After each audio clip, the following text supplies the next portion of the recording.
ดีครับ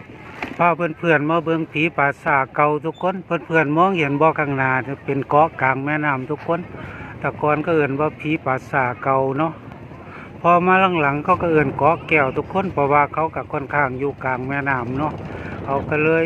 บ่ได้เกาะแก้วก็เอิ่นดอนแก้วทุกคนพอมาอีกหลังๆก็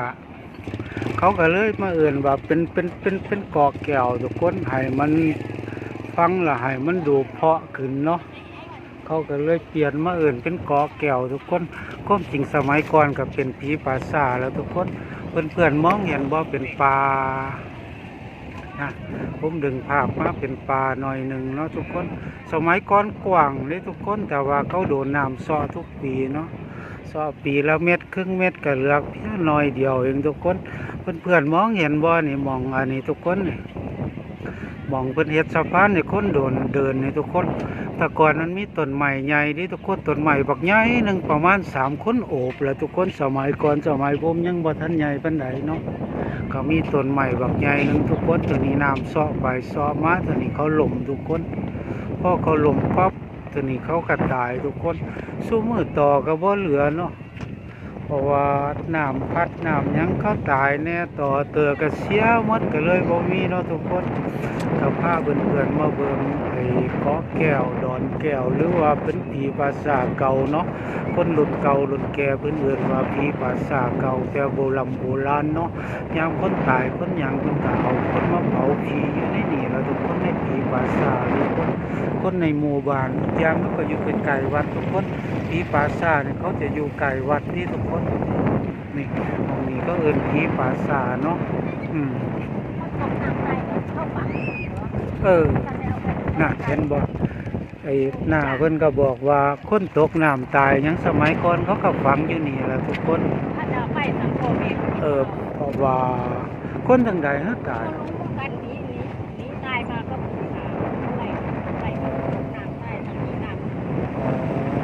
แบบมันลอยมาน่ะเนาะมันลอยมาน่ะล่ะทุกคนจังสั่นล่ะสมัยก่อนยามคนตายเขาก็เอาคนมาเผานี่อ๋อมันลอยมาแต่ไกลเนาะเพิ่นว่าก็มีอยู่สักหน้าเพิ่นก็บอกว่าคนตายสมัยก่อนเนาะมันก็หลาย10 ปีมาแล้วทุกคนก็บอกมาเว้าถึงอดีตเนาะ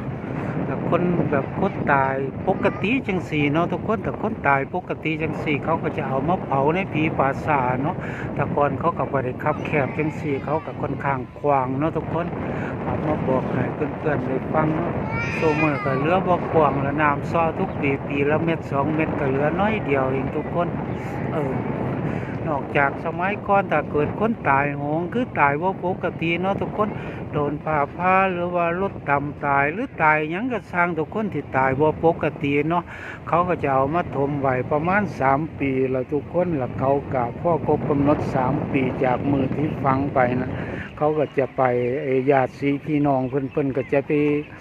เอาจอบเอาเสียมไปขุดเอากระดูกมาเฮ็ดพิธีกรรมทั้งศาสนาเนาะทุกคนแต่สมัยสู่มือมันก็เปลี่ยนแปลงกันไปคนก็บ่ค่อยย่านผีก็บ่ค่อยย่านคนมันก็ออกลูกมัวๆหน่อยนึงมั้งผมว่าบางคนเอาตายพิษธรรมชาติตายโหงหรือตายหยังก็สร้างโดนรถต่ำตายหรือว่าประสบอุบัติเหตุหรือหยังก็สร้างเนาะบางคนบางครัวเรือนเขาก็มือเดียวเขาก็เผาเลยเนาะทุกคนแบบขนบธรรมเนียมสมัยเก่าๆมันก็เริ่มจางหายไปแต่ว่าคนรุ่นเก่าๆสมัยโบราณบ่ได้ละถ้าตายพิษประเภทนี่บ่ได้ตายโดยปกติธรรมดานี่เขาก็จะเอาวิถมไว้ก่อนอย่างน้อยๆ3 ปีถ้าถามเด็กรุ่นใหม่ๆเพิ่นก็คงบ่ฮู้บ่เข้าใจหรอกเนาะถ้าผู้เฒ่ารุ่นเก่ารุ่น55 60 ปีเนาะเพิ่นจะฮู้โลกขนบธรรมเนียมคนโบราณเนาะถ้าเฮาตายผิดประเภทหรืออีหยังไปนี่เพิ่นก็จะเอาเฮาไปถมไว้3 ปีถึงจะค่อยขุดกระดูกขึ้นมาประกอบพิธีทางศาสนาเนาะสมัยซุมื้อนี้โอ้ย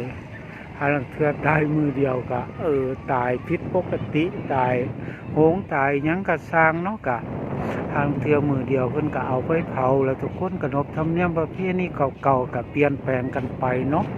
คล้ายๆผมทายให้เพื่อนๆได้เบิ่งนะข้างหน้าเหลือปลาเพียงน้อยนิดเนี่ยว่าทุกคน ผมดึงภาพมานี่มันก็ดึงภาพมาคือจังมันกว้างความจริงก็บ่กว้างหรอกทุกคนเหลือนิดเดียวสู้มือก็บ่ค่อยมีไผยานคือแต่ก่อนน่ะเนาะบ่ทุกคนก็มีคนไปเดินเดินหยังอยู่เนาะโดยเฉพาะผมนะแล้วเทื่อผมเงาคือบ่มีเทศกาลบ่มีคนเล่นน้ำจังซี่ผมก็ไปนั่งเล่นของผมอยู่เงียบๆอยู่ผู้เดียวก็รู้สึกว่าลมลื่นฟังเสียงนกเสียงหยังฮ้องกันเนาะทุกคนก็สื่อว่าสงบลมลื่นไปอีกอย่างหนึ่งเนาะเพียงแต่เฮาอย่าไปขี่ไปเงียวใส่เนาะทุกคนเพราะว่าคนโบราณเขาจะถือเนาะทุกคนมองเถื่อ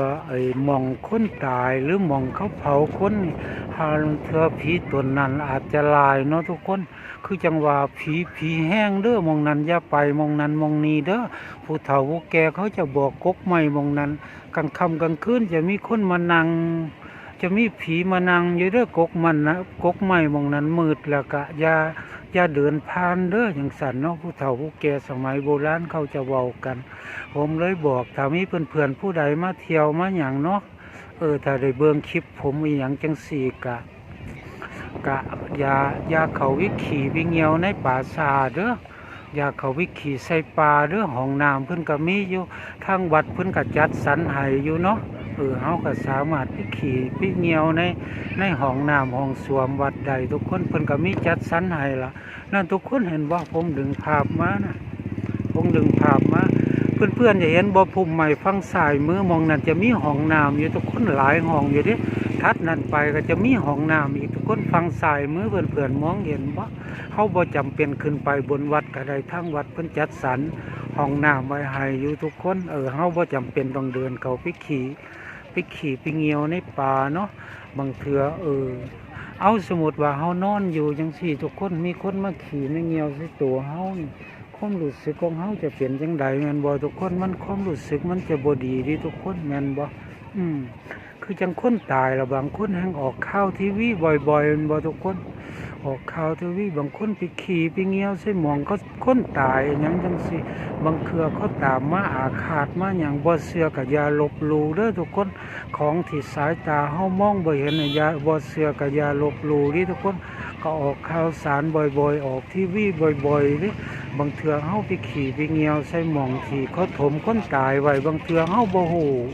แม่นบ่เลยทุกคนอยู่ดีๆเฮาไปนั่งขี่พูดใส่ทุกคนคิดเบิ่งว่าคนโดนขี่ใส่น่ะความรู้สึกเขาเป็นจังใดเขาสิมาอาฆาตมาจองล้างจองผลาญเฮาเด้ทุกคนผมว่าเนาะเฮาก็อย่าพยายามเข้าไปในป่าดงคงไผ่เนาะทุกคนเพราะว่าทางวัดเพิ่นก็จัดสรรห้องน้ำอีหยังไว้ให้เรียบร้อยแล้วเนาะเฮาก็ควรไปขี่ไปเงียวในห้องน้ำอีหยังเฮาก็อย่าไปขี่ไปเงียวใส่ปราสาทเด้อในปราสาทนี่คนตายมาจากเพิ่นถมคนตายจากลอยจากพันศพปุ๊แต่ว่าถ้าเว้าพื้นหลักลอยคงบ่แม่นดอกทุกคนคงเป็นหลักพันขึ้นเวลาทุกคนเพราะว่าในอายุที่ผมเกิดมาเนี่ยกับคนตายบ่เศร้าเนาะทุกคนกับบ่แม่นว่าแต่คนในหมู่บ้านนี่เนาะทุกคนถ้าเถื่อคนในหมู่บ้านไก่เคียงข้างเคียงเพิ่นก็เอายามคนตายเพิ่นก็เอามาเผาผีอยู่นี่เอาเผาเนี่ยถมเนี่ยถ้าคนตายผิดประเภทคือตายโหงตายหยังนี่เพิ่นก็เอามาถมไว้นี่เนาะทุกคนบ่แม่นคนแต่ในหมู่บ้านผมก็เลยว่าบ่แม่นหลักร้อยดอกบุญหลักพันขึ้นไปแล้วทุกคนผมก็เลยมาบอกให้เพื่อนได้ฟังเนาะสำหรับผู้ใดที่มาท่องเที่ยวหรือมาอีหยังจังสี่เนาะถ้าได้เบิ่งคลิปผมหรือถ้าได้ชมคลิปผมอีหยังจังสี่ก็บอกกันปากต่อปากอย่าไปขี่ไปเงียวใส่ผีป่าชาเด้อหาเพิ่นอาฆาตพาเพิ่นแค้นหาเพิ่นตามก็เอาไปฮอดเฮือนฮอดศาลเพราะว่าห้องน้ำห้องทาทั้งวัดเพิ่นก็จัดสรรไว้ให้เนาะ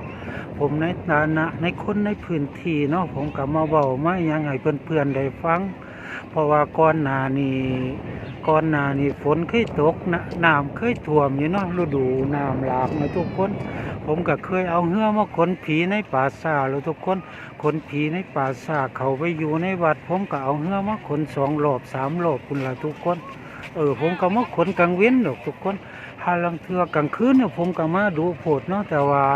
กลางคืนภาพเขาบ่ค่อยชัดทางเพื่อตี 2 ตี 3ผมก็มาพาย ายเรือเล่นนี่ล่ะว่าทุกคนผมเป็นคนในพื้นที่เนาะก็เลยถือว่าเป็นเรื่องปกติธรรมดาของผมเนาะมื้อนี้ก็เลยมาเว้าให้เพื่อนๆได้ฟังว่าหม้องนี้เป็นผีปราสาทเก่าเนาะพอหลังๆมาเขาก็เอิ้นว่าดอนแก้วพอพอพอพอนานๆมาเขาก็เอิ้นว่าเกาะแก้วเนาะทุกคนก็บอกให้เพื่อนๆได้ฟังเนาะผมในฐานะคนในพื้นที่ผู้หนึ่งก็เลยมาเว้ามาเล่าให้เพื่อนๆได้ฟังสำหรับผู้ใดมาท่องเที่ยวมาเล่นมาหยังก็อย่าไปขี่ไปเหี่ยวใส่ผีปราสาทก็เลยมาเว้าให้เพื่อนๆได้ฟังสั่นมื้อนี้แค่นี้เด้อสวัสดีครับ